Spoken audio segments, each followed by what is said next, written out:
Well, Mr. Burns, I'm afraid I have very bad news for you. Yes, the paper keeps coming out every day, even though you're away on vacation. Who? Hey, how's George? Oh, George. Oh, yes, you have a wonderful dog there, Mr. Burns. That dog is my child, Tim. I'm leaving him in your hands. He's a happy, happy dog, and if he's happy, I'm happy. And if he's unhappy... I'm unemployed. I'm overjoyed. No, it's good to know that you trust me to take care of him. Well, sir, take care of him I will. He's a pleasure to have around the house. So peppy, full of life. What? Oh, yes, Mr. Burns. As a matter of fact, he's standing right here wagging his tail. I think he'd like to say hello to you. George? George? It's your master and mine, George. Say something. George. Uncle Martin. George.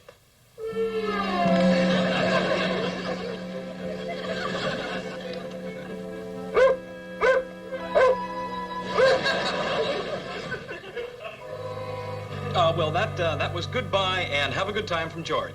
Yeah, right, Mr. Burns. Yeah, and don't worry. Right. George. Now, George, what's the matter with you, huh? Now, George, what's the matter, huh? Tell me. Come on, tell me.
George, look what I have for you. Huh? Meat.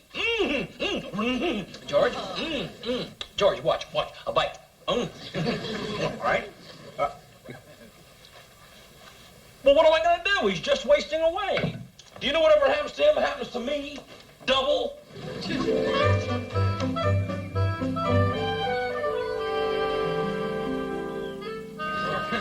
Oh, no, not that. That's the third batch of brownies this week, isn't it? Yeah, but she's such a sweet girl, I don't want to hurt her feelings. Anyway, I haven't gotten over the last batch.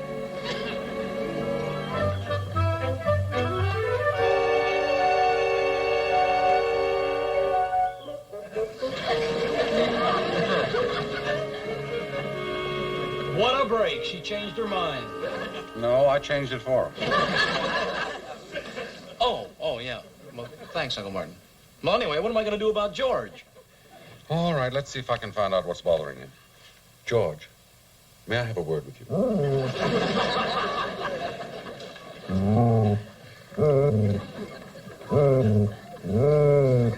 Yes? What's he saying? Mm-hmm. Oh.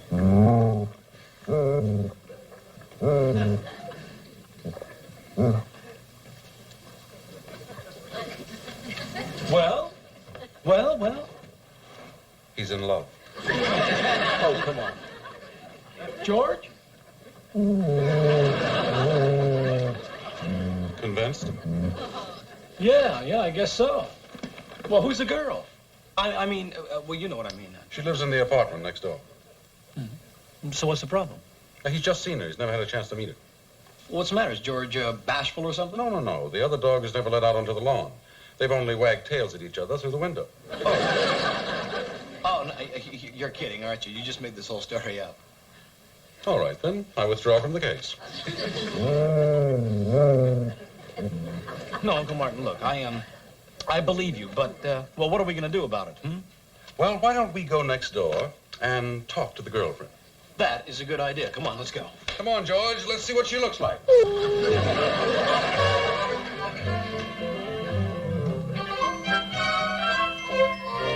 I'm going next door to talk to the girlfriend of my boss's dog. Sure. That makes sense.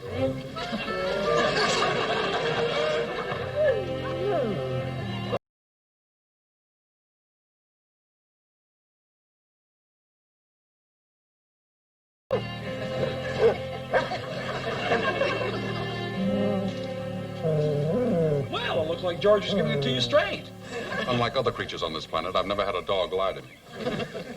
Well, I must say, George, you sure can pick 'em. All right, George, I'll see what I can do about it. Wants me to open the window so he can talk to his girlfriend. I'll have to do it from inside, but I can tell her how.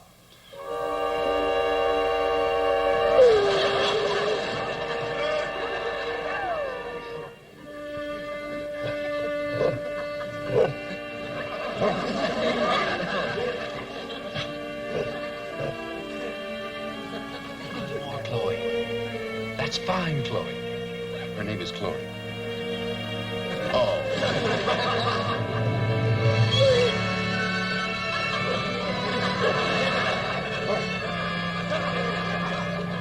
No, you don't have to tell me.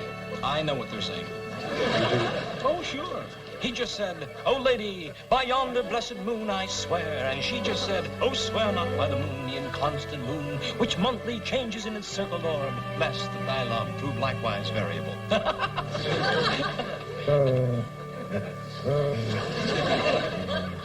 George, you better let me talk to her.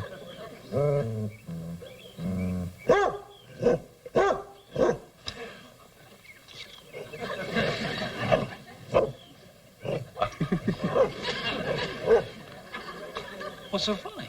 She likes my Martian accent. She thinks it's very sexy. Well, go on, Chloe. Tell me more.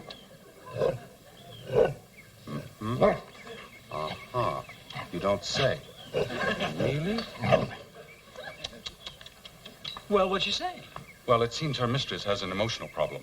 An unhappy experience with a man. Now she hates all males, and she's being overprotective with Chloe. Won't let her out, lavishes a lot of neurotic affection on her, and so on. She said all that? Approximately. Of course, it loses something in the translation.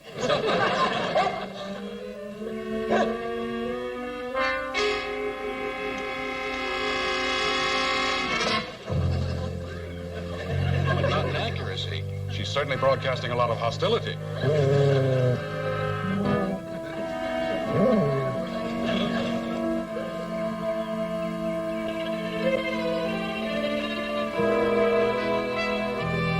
It is your problem, too. Now, look, if Mr. Burns' dog dies of a broken heart and goes to that great boneyard up in the sky, he is going to fire me, and then we're both going to starve. If you don't steady yourself, I'll fire you and we'll both get burned. I told you exactly what to do. Now, if you don't mind, I've got lots of work on this ship of mine before it can ever fly again. Well, surely that immense, huge Martian brain of yours can come up with a better idea. No, it's the perfect solution. Take her out, romance her, wrench, please, and restore her faith in the male of your species. I happen to be one of those guys who can't get excited about belligerent women. They just don't turn me on. Ah, the problem is to turn her on. Bring back the scent of roses on the summer air, the silver light of the moon, Sure. the sound of birds singing. And what if she starts hearing wedding bells? Martian, that is dangerous. Well, could happen, you know. I'm not exactly unattractive. And you're not exactly modest either. Well, I have a certain amount of pride and personal integrity. You want to keep your job, don't you? I'm not going to do it.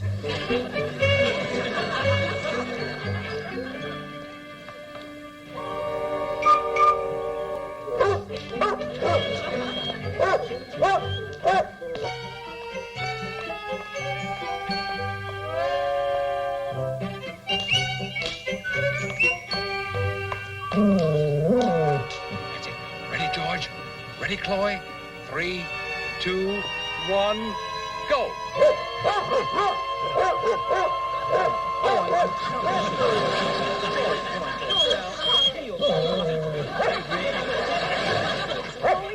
I'm terribly sorry. George, heel. I'm terribly sorry. Yes, oh, well. All that money for an obedience course, all that dog does on command is eat. Chloe's usually so well behaved. She's just been full of the devil today. Yes, I know what you mean. Look, this may not be very important, but my name is Tim O'Hara. I'm Marcia Carson. Oh, well, it's, been very nice bumping into you. Oh, here. Thank you. Well, bye. Yes. Bye now. Goodbye. Oh, wait a minute. We've got the wrong dogs.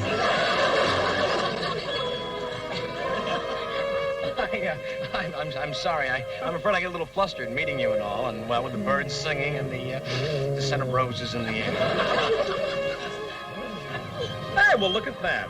Oh, it'd be a shame to part them. Oh, we couldn't. No. Well, come on. What's... Chloe. Chloe. Well, that's George. Here we go.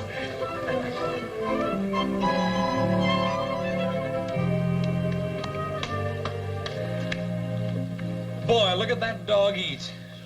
Ah, how you earthlings fool yourselves. You keep saying that the seat of love is the heart, but obviously it's the stomach. And love itself is just another form of indigestion. Oh. Well, anyway, that is a happy dog. You know, for a while there, I was worried about him. You were worried about your job. Well, anyway, he's making progress. From what I've been able to observe, so have you. It's a funny thing, but Marcia turned out to be a very nice girl. You know, for a while there, I thought she was childish and immature, but I was wrong. No, as well as being mature and thoughtful, she's really very beautiful. And you didn't even know she existed. Yeah. You can live right next door to a girl and never realize just how wonderful she is. Hello there.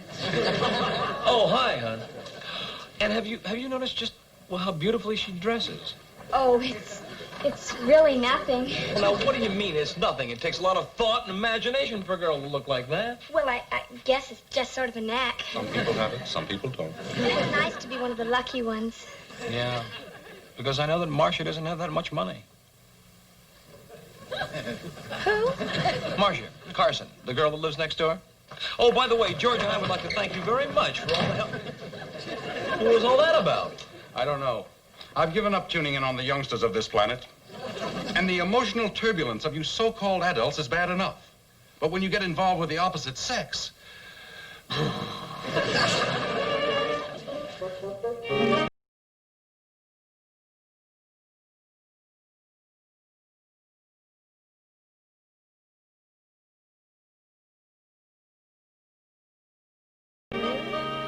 suppose he can't help being basically a butterfly, flitting from one flower to another, sipping from the cup of love, but never drinking deeply. Tim?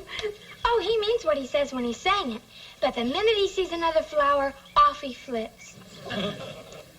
He is good-looking and charming. He just doesn't realize how he hurts people. I know what you mean. I always seem to be running into that type. I sympathize with you. Deeply.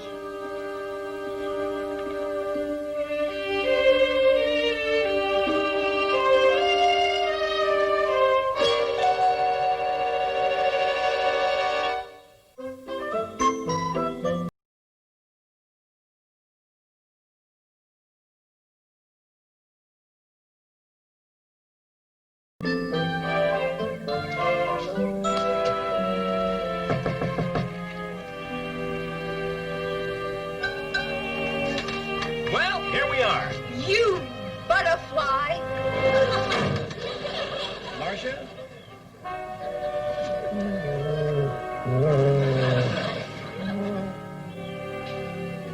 A butterfly, that's what she called me. Or maybe George knows what it's all about. George, come here, man.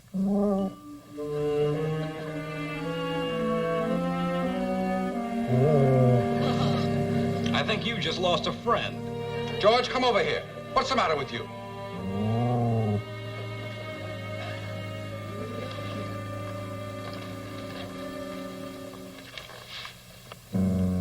Did you hear what he said? Well, I missed the lyric, but the melody was familiar. He says it's all our fault for interfering. If you'll kindly remember, you asked for my help. That suits me just fine.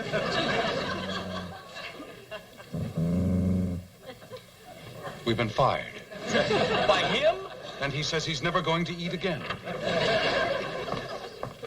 Hello again. Anything wrong? Well, yes, there is. As a matter of fact, I just had a girl slam a door in my face. Really? I can't imagine any girl slamming a door in your face. Well, she did. Whom, if I may ask? Marcia Carson. I told you, the girl who lives next door. You don't know her by any chance, do you? Oh, just slightly. Of course, I'm not surprised. I happen to have heard a rumor she hates all men. But that's because she just had a traumatic emotional experience. That makes two of us. 3, counting George. She was deeply in love with a man who ran off to Mexico without even saying goodbye. Well, his big mistake was saying hello in the first place. What was the man's name? I don't know. Well, I've got to go cover a story at the airport. I'm awfully sorry about your unpleasant experience, Tim. I guess some women like Marcia never mature, and others are quite mature even in their teens. Oh, yes. Well, oh, George, will you please try to eat something while I'm gone? George!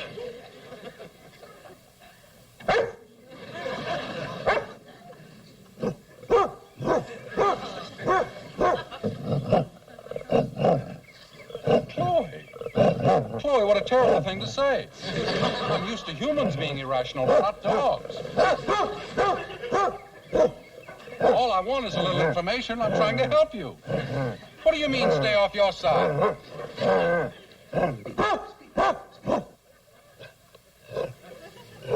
Chloe! Chloe, wait a minute, Chloe. Can't we talk this over?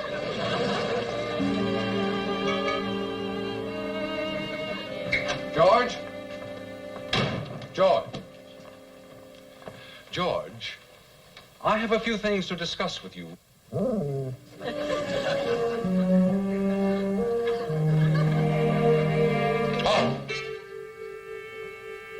Front and center. That's better. At ease. You are going to have to beat some sense into your girlfriend's head. I need some information, and you are going to have to get it for me. All right, now, fall in and follow me.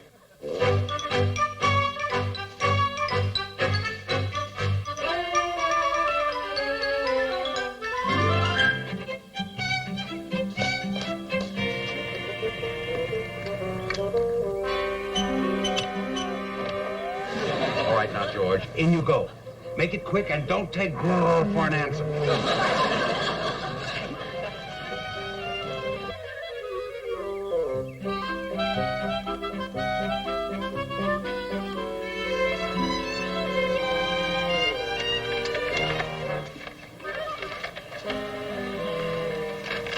Out!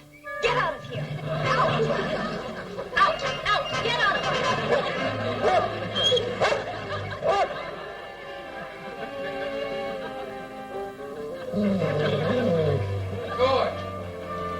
George! George! Hey, George. Well, what'd you find out, huh? Good work, George. Operator, I want to put in a person-to-person call to Mexico. Yes. The name of the party is, Howard Loomis. And I believe you can find him at the Del Formoso Hotel.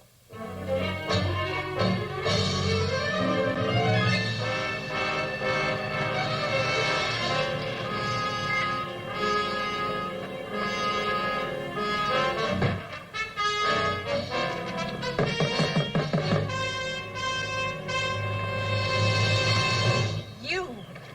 No, you don't. I don't want to talk to you. No? Try and stop yourself. I was hoping I'd never see you again. Well, you almost never did. And then I got this anonymous phone call saying you were involved with another man. I took the first plane up here. Well, you can take the first plane back. And there's no man in my life, including you.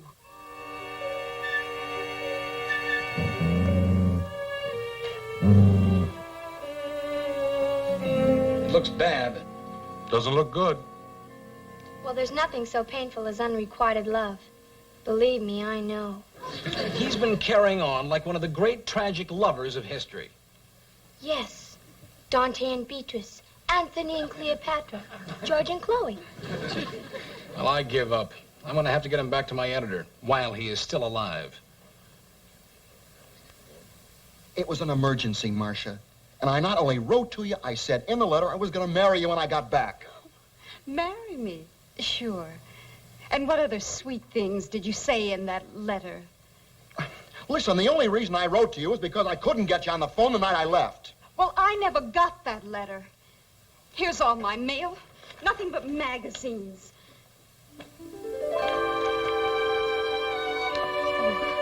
Howard.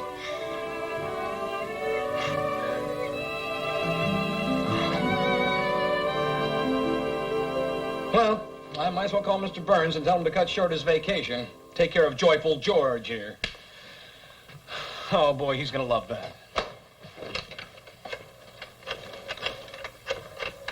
Hold it, Tim. Not now. Not now. Why not? He's already got one paw in the dog morgue. Tim, you've got to give it one more try. Go over and see Marcia right now. I have a feeling she needs you. Yeah? Right now. Yeah. Tim, Huh. isn't that crawling? Yeah. Howard. Such a beautiful letter. Well, you know, I was upset. When a guy asks a girl to marry him, he expects some kind of an answer. Here's your answer.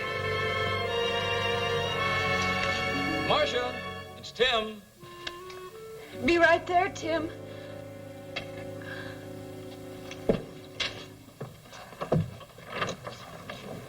Hi, Tim. Hi. Listen, I just thought I'd stop by and... I'm glad you did. I want to apologize about my rudeness. Oh, no, forget it. Look, I couldn't stay angry with a girl like you. As a matter of fact, I thought you might need some help, so I thought I'd just stop in. Isn't that amazing? I do. Oh, yeah? Come on. Don't get nervous. Come on. Come on, we're going somewhere. I wondered if you'd mind keeping Chloe while Howard and I go to Las Vegas to get married. Howard? Howard? This is our good friend and neighbor, Tim O'Hara. My fiancé, Howard Loomis. Oh, any fiancé of Marcia's is certainly is a friend of mine. I wish you both, well, the very, very best of luck. Well, it's been very nice chatting with you. Goodbye.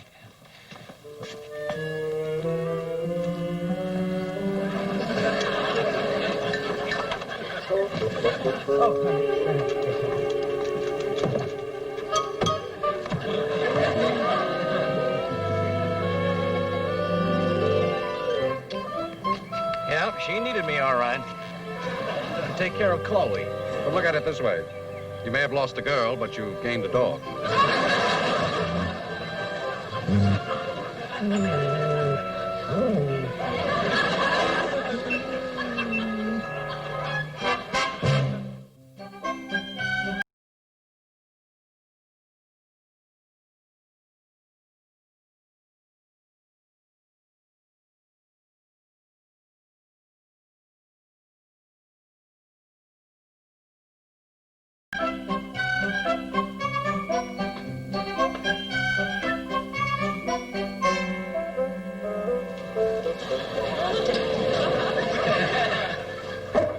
Yes? Oh, no, not another friend of George's. Look, I'm a busy Martian. I don't have time to straighten out the problems of all of George's friends.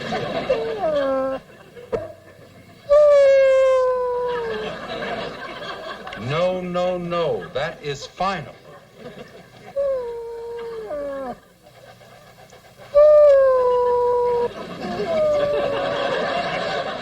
Oh, all right. What is it? All right, what is it? Are you sure you're not making this up? Really? Really? What a planet for me to get marooned on.